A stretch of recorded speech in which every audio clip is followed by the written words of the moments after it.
À Madagascar, les magistrats réclament plus d'indépendance pour la justice. La présidente du syndicat des magistrats malgaches est l'invitée de la une francophone du 64 minutes. Alors bonjour Fanny Souernaïf. Bonjour. Vous êtes la présidente du syndicat des magistrats de Madagascar. Alors, il faut le rappeler, Madagascar, c'est la grande île de l'océan Indien, plus grande que la France, environ 25 millions d'habitants. C'est aussi un des pays les plus pauvres du monde et malheureusement un des plus corrompus. Dans le classement mondial de la corruption établi par Transparency International, Madagascar est 145e sur 175 pays. La corruption, c'est vraiment le problème, un des problèmes majeurs de votre pays? En effet, oui, Xavier Lambrecht. Vous voyez, chez nous, la corruption sévit de haut en bas. Ça fait partie vraiment du système. Et c'est pour ça que nous, magistrats, nous avons décidé au sein du SMM de lutter contre la corruption en revendiquant déjà l'indépendance de la justice qui est théoriquement quasi sous l'emprise de l'exécutif. La justice n'est pas libre à Madagascar? Pas du tout. La justice n'est pas libre, surtout pour les grandes affaires de corruption. Alors, il y a des enquêtes quand même? Il y a des arrestations parfois? Bien sûr, il y a des enquêtes, il y a des arrestations. Elles n'aboutissent pas? Mais actuellement, il y a un cas qui n'arrive pas à aboutir. Alors, ce cas, c'est le cas de la conseillère spéciale du président? En effet. Alors, vous allez dire son nom parce que ce sera plus facile pour vous que pour moi, c'est Claudine? En effet... il y a une dame qui se présentait comme conseillère du président de la République, appelée Claudine Razemamoun. Mais finalement, la présidence a dit qu'elle n'était pas sa conseillère spéciale. Elle a été poursuivie en fait pour détournement et favoritisme dans l'attribution de marchés publics.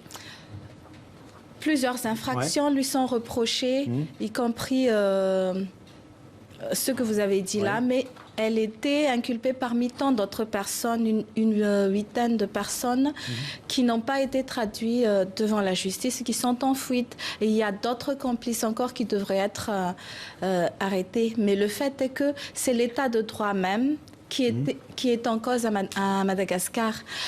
Car certaines personnes sont dérobées à la loi.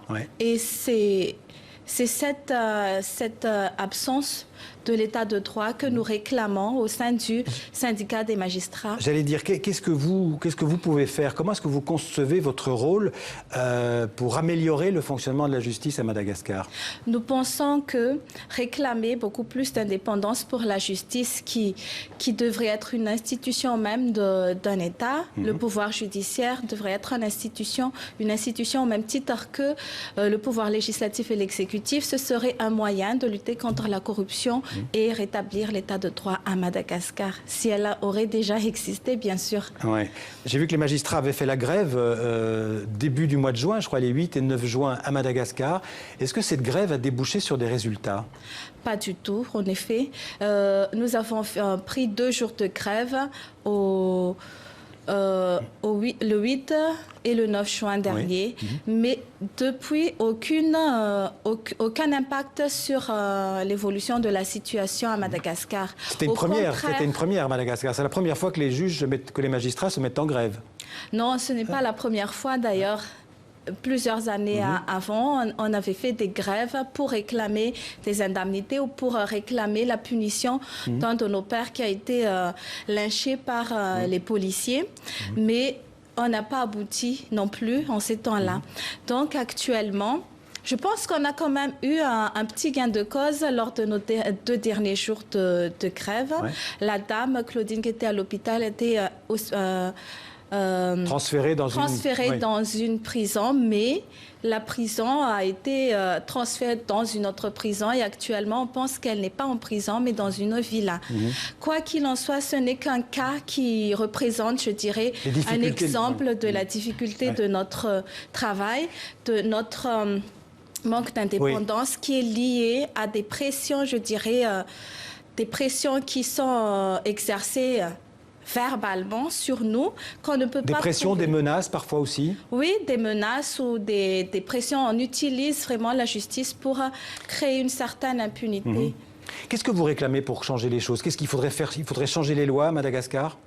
À commencer, il y a certaines lois qui devraient être changées, notamment celui du Conseil supérieur de la magistrature qui dit que le président de la République est le président du CSM et le ministre de la Justice, le vice-président. Il y a aussi des membres de droit qui devraient ne plus figurer dans ce conseil et bien sûr la Constitution qui devrait prévoir déjà aussi que le pouvoir judiciaire existe à Madagascar. Et ce n'est pas encore prévu dans la Constitution. Un dernier mot, vous avez parlé de la corruption à tous les niveaux de la société. Il faut le reconnaître aussi, parfois les magistrats sont eux-mêmes corrompus. Je dirais que nous sommes aussi victimes du système, bien que nous sommes des acteurs et nous sommes les derniers balises de cette société corrompue. Donc, il faudrait peut-être nettoyer chez nous. Mais pour nous nettoyer, déjà, on aimerait pouvoir exercer notre fonction indépendamment et aussi donner cette responsabilité, cette redevabilité par rapport à cette indépendance. Merci d'être venu sur le plateau de TV5 Monde pour parler de l'état de la justice à Madagascar. Merci Fanny Rsouernaïf. Merci.